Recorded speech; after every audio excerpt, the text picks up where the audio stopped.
Haleluya. Shalom saudara dan saudari yang dikasihi.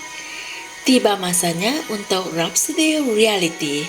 Masa untuk santapan rohani. Puji Tuhan. Tahukah saudara dan saudari bahwa kita bukan sahaja mempunyai alat perlengkapan senjata untuk pertahanan, tetapi juga untuk serangan? Dan apakah senjata itu? Mari kita pelajari bersama, di mana Pastor Chris berkongsikan satu message yang bertajuk Rhema untuk peperangan. Haleluya. Ayat Injil pembukaan kami dipetik dari Efesus 6 ayat 17 hingga 18 yang berkata, "Dan ambillah ketopong keselamatan dan pedang roh, yaitu firman Allah. Dalam segala doa dan permohonan, berdoalah setiap waktu di dalam roh, dan berjaga-jagalah di dalam doamu itu dengan permohonan yang tak putus-putusnya untuk segala orang kudus." Inilah firman Tuhan. Dalam pembelajaran kita sebelum ini, kita telah belajar tentang perlengkapan senjata Allah dan khususnya tentang peralatan pertahanan kita seperti yang disenaraikan dalam Efesus 6 ayat 14 hingga 17.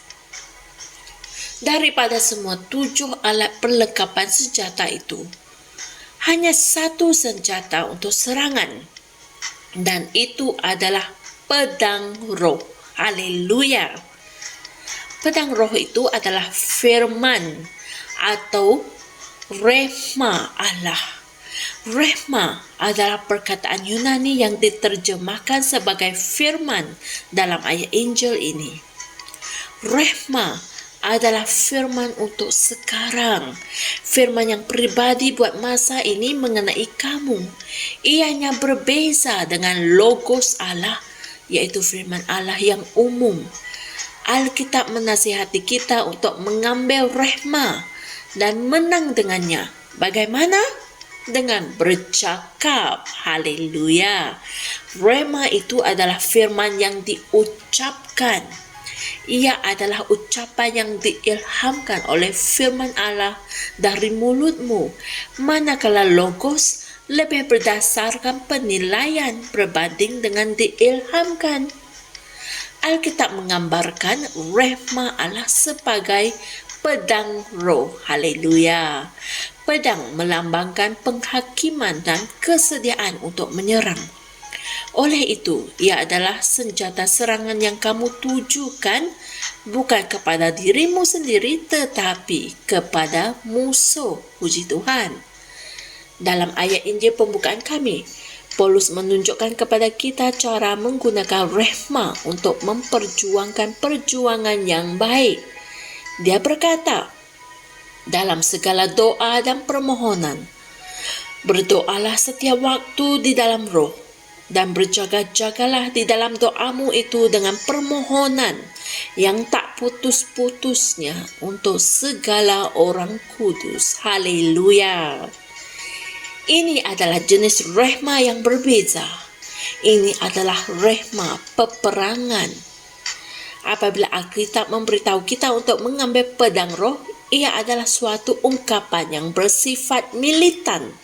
Dia membuat kita tahu bahawa kita bukan sahaja sepatutnya berada di bahagian pertahanan, tetapi kita juga boleh sentiasa melancarkan serangan ke atas kuasa si jahat. Haleluya. Ketika kita berdoa sentiasa dengan semua doa dan permohonan dalam roh, kita mengucapkan kata-kata beriman yang ditujukan kepada apa sahaja yang kita ingin ubah dan juga untuk melawan kuasa kegelapan dan kuasa si jahat. Puji Tuhan. Adakah organisasimu memberi tekanan ke atas kamu untuk menentang firman Tuhan? Adakah kerajaan di negara kamu menggubal dasar polisi yang tidak memihak kepada Injil? Jangan berputus asa. Jangan menyerah. Kamulah yang sepatutnya membuatkan syaitan menyerah. lawanlah dia dengan firman yang diucapkan. Haleluya. Saudara dan saudari semua, mari kita sama-sama membuat pengakuan ini. Aku mengejarkan kekuasaan ke atas kuasa kegelapan, dan aku mematahkan segala aktiviti mereka di bandar dan di negaraku. Aku mengambil alih kuasa dari alam roh hari ini dengan mengucapkan kata-kata kemenangan, kemakmuran, kesihatan, dan kekuatan. Dengan firman Allah di mulutku, aku menang dengan penuh kemuliaan, memerintah dan berkuasa ke atas segala keadaan. Dalam nama Tuhan Yesus Kristus. Amin. Untuk mendalami perkongsian mesej kami pada hari ini, renungkan juga ayat-ayat Injil berikut, yaitu 1 Yohanes 4 ayat 4 dan Yakobus 4 ayat 7. Haleluya. Firman Allah itu adalah pedang roh. Dengan pedang roh itu kita melancarkan serangan ke atas kuasa si jahat. Dan bagaimana kita menggunakan pedang roh itu? Dengan mengucapkan firman dari mulut kita. Itulah rehma. Dengan firman Allah di mulut kita, kita akan sentiasa menang dan memerintah dan berkuasa ke atas segala keadaan. Haleluya. Jumpa lagi esok untuk satu lagi perkongsian firman Tuhan yang menakjubkan. Tuhan berkati.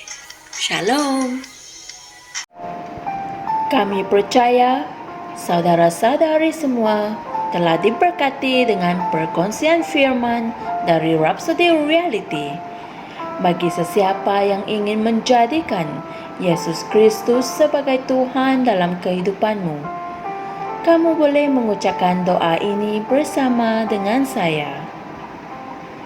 Ya Tuhan Allah, aku mempercayai Yesus Kristus, Anak Allah yang hidup dengan sepenuh hatiku. Aku percaya Dia telah mati untukku, dan Allah telah membangkitkan Dia dari kematian. Aku percaya Dia hidup hari ini. Aku mengaku dengan mulutku bahwa Yesus Kristus adalah Tuhan dalam hidupku mulai dari hari ini. Melalui Dia dan di dalam nama-Nya, aku mempunyai kehidupan yang kekal. Aku telah dilahirkan semula. Terima kasih Allah kerana menyelamatkan jiwaku. Aku sekarang adalah anak Allah. Haleluya. Tahniah, sekarang kamu telah menjadi anak Allah. Untuk apa-apa sebarang pertanyaan atau untuk mendapatkan lebih banyak maklumat mengenai bagaimana untuk bertumbuh sebagai seorang Kristian, anda semua boleh hantar mesej di akaun Facebook kami atau email kami di tni.msia@gmail.com.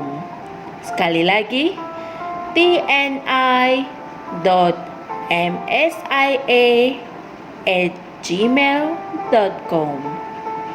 Tuhan berkati Anda semua.